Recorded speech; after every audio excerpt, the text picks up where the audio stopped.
Yes, good evening. My name is KG और आज हम पढ़ रहे हैं बहुत ही इंपॉर्टेंट टॉपिक जो कि है क्लास 7th और क्लास 8th के लिए, that is exponent and powers. Exponent and powers में जैसा कि आप देख पा रहे हैं कि आपकी स्क्रीन पे लिखा हुआ है एक number, that is a multiply a. इसको हम n टाइम्स मल्टीप्लाई कर रहे हैं। तो किसी भी नंबर को अगर हम मल्टीप्लाई करते हैं, तो अगर हम n टाइम्स मल्टीप्लाई कर रहे हैं तो उसको लिख देंगे a की पावर n। एन मीन्स कितनी बार उस नंबर को मल्टीप्लाई किया गया है। ए वो नंबर है जिसको हम मल्टीप्लाई कर रहे हैं, ठीक है। तो ए की पावर एन, इंग्लिश में अगर इसको पढ़ना हो तो हम पढ़ते हैं a raise to the power n, जैसा कि यहाँ पे आप स्क्रीन पे देख पा रहे होंगे। एन हो गया इसका एक्सपोनेंट या फिर पावर, और ए हो गया बेस। अब क्वेश्चंस की बात आती है तो क्वेश्चंस सोल्व करने के लिए आपको 7 लॉज ऑफ एक्सपोनेंट याद करनी होगी। देखिए, कोई भी अगर आप क्वेश्चन करना है तो ये 7 लॉज बहुत इंपॉर्टेंट हैं, तो प्लीज़ इनको याद कर लीजिएगा ताकि आप क्वेश्चंस को ईजिली सोल्व कर पाएँ।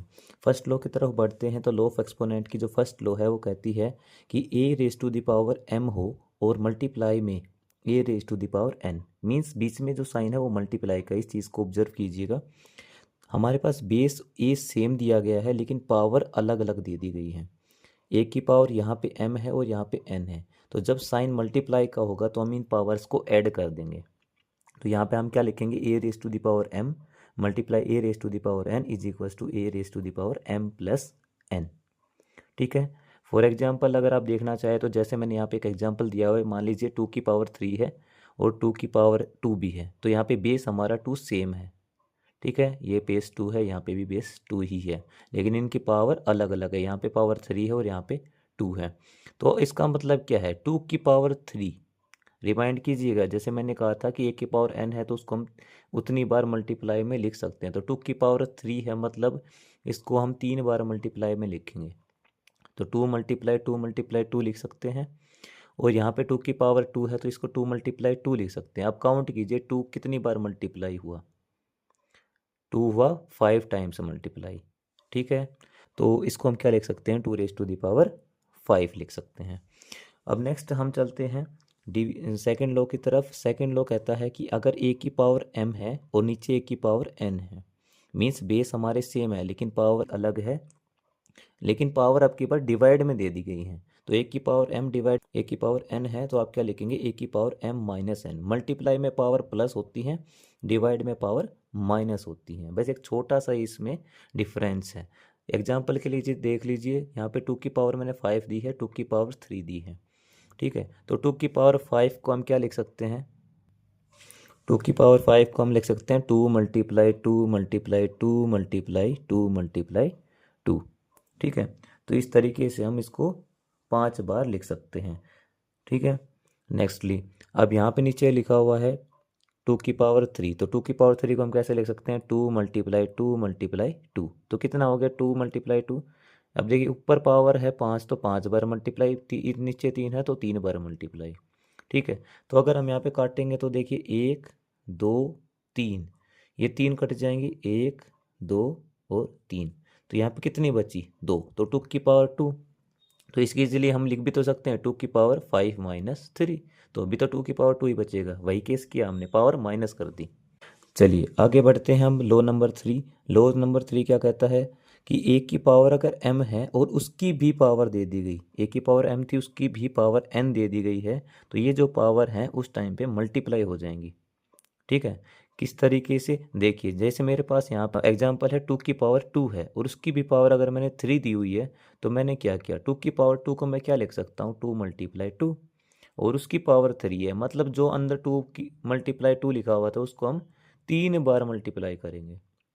3 बार मल्टीप्लाई किया तो यहाँ पे 2 की पावर काउंट करना, 2 6 बार मल्टीप्लाई हो गया टोटल, तो 6 बार मल्टीप्लाई हो गया, तो हम इसको क्या लिख सकते हैं, 2 रेज टू दी पावर 6 लिख सकते हैं। अगर लॉ के थ्रू चलेंगे तो यहाँ पे हम क्या लिख सकते हैं, जैसे 2 रेज टू दी पावर 2 है, उसकी भी पावर 3 है, तो उसको क्या लिख देंगे यहाँ पे हम, 2 raise to the power 2 multiply 3, तो 2 की पावर 6 बन जाएगा, ठीक है।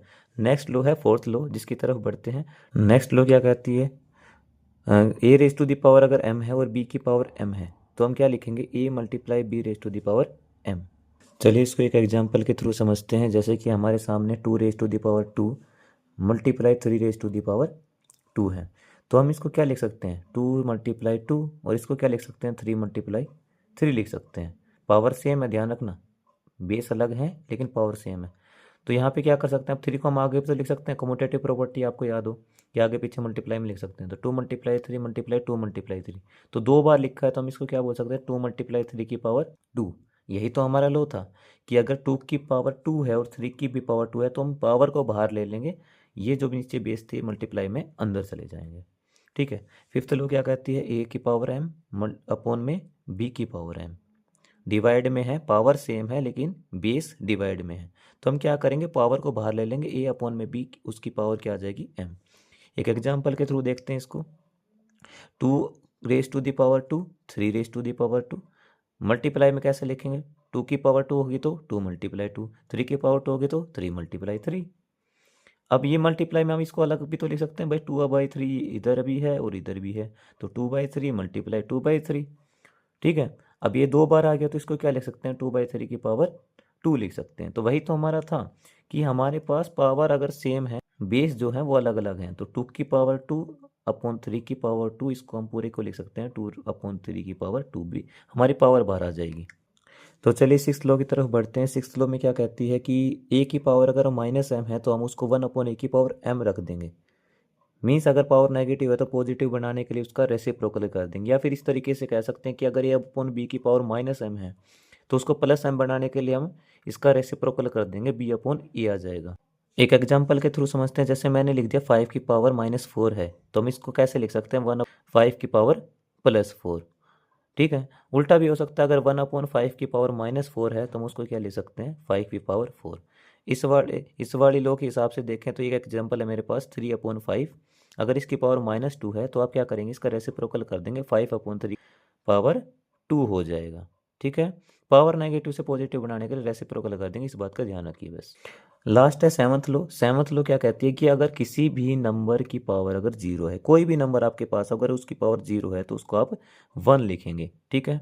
जैसे एक एग्जांपल आप देख रहे हो, यहाँ पे 3 का स्क्वायर है, प्लस में 4 का स्क्वायर है, +5 का क्यूब, कुछ भी है, डजेंट मैटर, ब्रैकेट के बाहर क्या है, पावर 0 है, अंदर क्या हो हमें उससे मतलब ही नहीं है। बाहर अगर पावर 0 है तो आंसर क्या आएगा हमारा, 1 आएगा। अंदर मैटर कुछ भी हो, पावर जिसकी 0 आ गई, आंसर 1 है। ठीक है। ये कर लीजिएगा, ये 7 लो हैं, इनको आप याद कर लीजिए, आपके क्वेश्चंस में हेल्पफुल रहेंगे। ठीक है।